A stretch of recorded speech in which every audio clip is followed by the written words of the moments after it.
Второй день на Чукотке бушует ураганный ветер и сильнейшая метель. Движение в Анадыре парализовано. Сегодня, 2 февраля 2021 года, большинство жителей даже не пытались откопать превратившиеся в сугробы машины.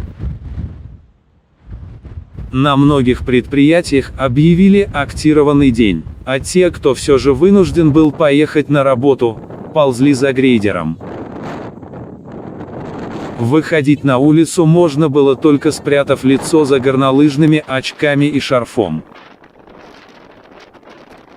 В аэропорту Анадыре ветер в разгар ненастья разгонялся до ураганных 43 метров в секунду, а видимость падала до 50 метров и менее. На городской метеостанции зафиксирована скорость ветра в 35 метров в секунду. Такого здесь не было уже 5 лет. Причиной такой погоды стали колоссальные температурные контрасты. Над материком воздух остыл почти до минус 50 градусов, а у восточного побережья Чукотки сегодня днем было всего минус 7. Завтра ветер в регионе ослабеет до приемлемых 15-20 метров в секунду, но существенно похолодает.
Прям глубже, чем по колено.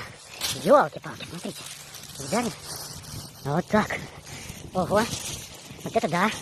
Ну ничего, уже почти пришли, вон. Вон оно, родимое. Радио Пурга.